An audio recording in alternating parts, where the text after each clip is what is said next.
Good morning and welcome back to Ribbon Candy Hooking. I'm Deanna. I'm in my early morning perch. I'm about to work on Hat Head, a witch project for the Haunted Rug book. And I'm using material that's a little bit different. And I just want to show you as I'm hooking. This is Batt, right? This stuff is called Batt. I want to show you this particular one I got, where's my glasses? I got from the Fiber Festival when I was with my buddies in Wisconsin. So this is Omi Fibers, mini bats. I think at most fiber festivals, you will find bats, right? They look like this. Let me show you. So the bat usually comes in a bag like this. I think these were $4.50. So it's a small amount of material. But for example, if you look at the witch, look at my hand and how much I've gotten done so far of this hat head piece. The bat in the background is almost 2 bags. When I add this last little bit, this will be just the hair will be 2 half-ounce bags, so 1 ounce of bat, right? 1 ounce. When you take it out of the container, I'm going to put this here for a second. When you take it out of the container, right, it looks like this. I'm always really careful because a lot of them have glitter. At least with this brand, a lot of them have glitter and little fixins in there. Now it's like it's like something beautiful, like a little egg that was just born, right? So you want to look for how it unravels, and I'm careful when I do it, right? It's not super fragile, but I'm careful because you can see the amount of glitter in this. It unfolds like this, right? It just keeps going until you're unfolded.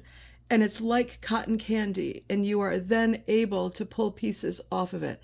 This is a little bit more shreddy than the one I'm working with right now. Maybe this side is less shreddy, right? Because this has been combed. So it's in an unfinished state. It is not spun.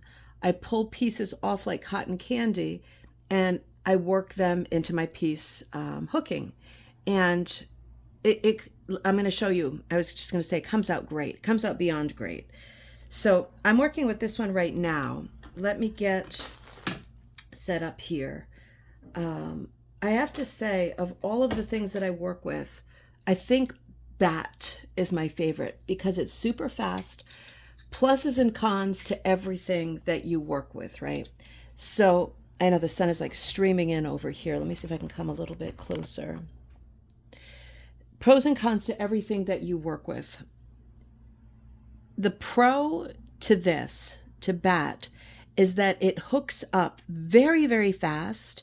It has a super high luster, right? Very, very shiny loops. This is still wool, right? It's dyed wool.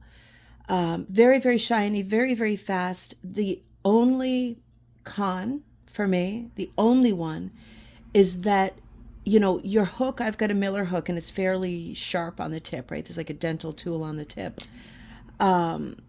It's very easy to catch the loops, right? If you're not totally, paying attention. It's easy to catch the loops, and then you kind of have to redo them because it's easy to damage the loops. You know what I mean?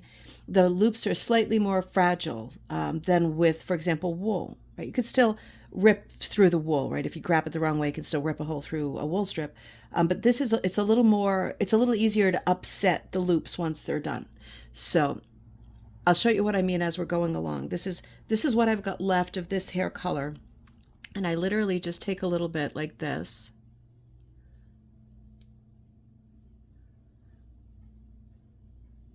So that one wanted to break right there. It's just like cotton candy.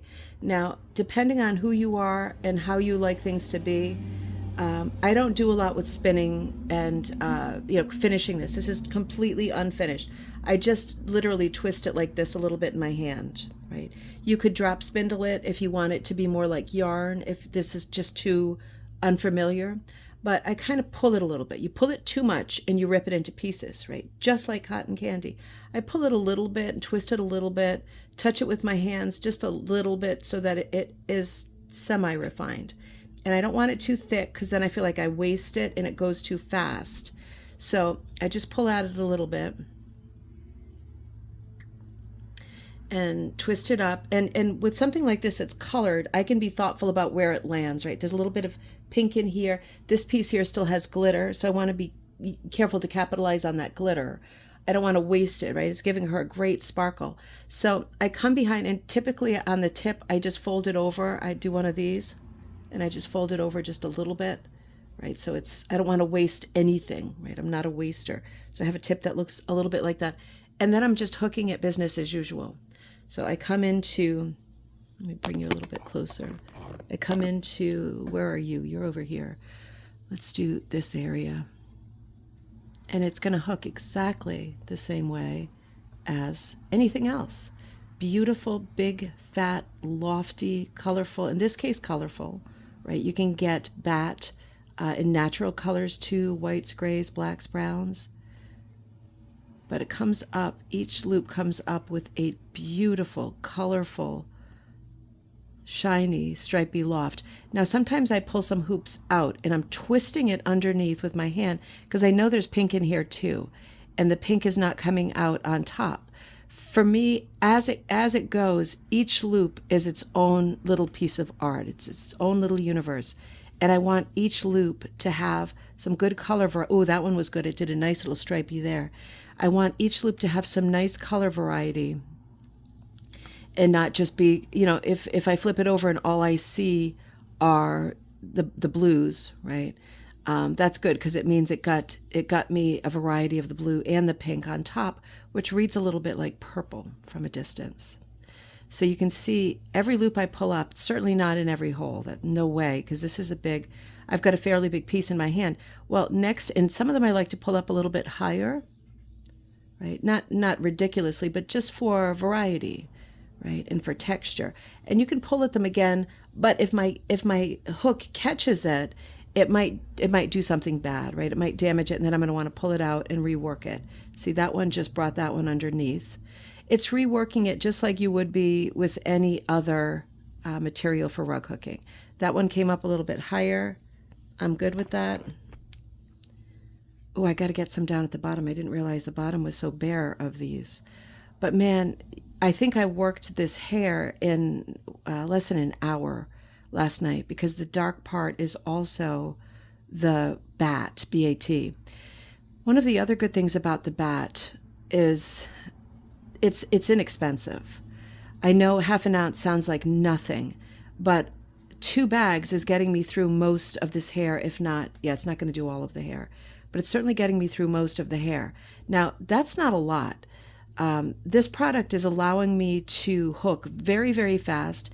It's giving me a textured look, very full-bodied tapestry type look that I'm really excited about and happy with.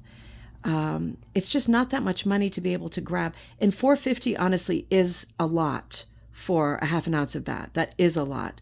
This was more of a premier kind of studio, and they've got lots of different fancy ones. But let's do this little corner here. Let's do that. They're a little bit more fancy. So when you go to your Fiber Festival, and Fiber Festival season is certainly coming up, when you go to your Fiber Festival, you will see batts that are in big bags. And of course, those are going to go a lot further. Those are the things to think about, the ones that are several ounces or even more. 5 ounces, 6 ounces, 1 pound, right? That's going to be a lot of batt. And that's going to take you a long way. It's fun. It's fun to play with it. It's fun to use it. It's not as fragile as you think. If you rip it in half, I'm just twisting it again. If you rip it in half, you can always fold it over and twist it again, right? You're not going to waste it. You end up with one little tufty tuft of it, right? And if you're like me, you can't bear to, just repositioning you can't bear to waste any of it. You don't have to. All these little bits, right? If little bits come off, which doesn't happen often really because it's all brushed, you just do this, add it to the little bits, add the little bits to the other parts, and twist it some more, right? And it works just fine. But it is colorful. This is maybe too thick of a piece, so I'm going to pull it like this until it's a little bit thinner. And you get a feel for this. If you already do spinning and drop spindling and stuff like that, you already know how to do all this stuff. This is super basic. But for somebody like me that doesn't do anything with unrefined like materials, like things that are not wool form yet, once in a blue moon I do something with roving. The batt was a bit intimidating to think about approaching, and I thought I would spin it all before I hooked with it. And it turns out I did not spin it because I love working with it just like this. I even saved the glitter. I don't know if you can see that, but I'm going to roll that back in with this piece here, right? I get really crazy. So overall review for Batt, if you're going to be going to your fiber festivals and stuff soon, you're going to see this stuff all over the place. And again, some of it is natural colors, some of it is dyed colors like the ones that I'm using. It is inexpensive because it hasn't been refined, right? It hasn't been spun, isn't actually yarn. It's not for everybody. But for us as rug hookers, it is super fun to work with a material like this that is so tactile, that is so forgiving. You can do all kinds of twisting. My fingers are twisting under the surface to make it do what you want it to do. It hooks up so fast, you won't believe it. It is still wool. It is still colorful wool, but I feel like it is a bargain. It is a bargain to buy, and it is a pleasure to use. I absolutely love this material. You're going to be seeing it soon. 'Tis the season. So think about giving it a try. It really is endless amounts of fun and color. And I'm going to finish her hair up. I will see you next time at Ribbon Candy Hooking.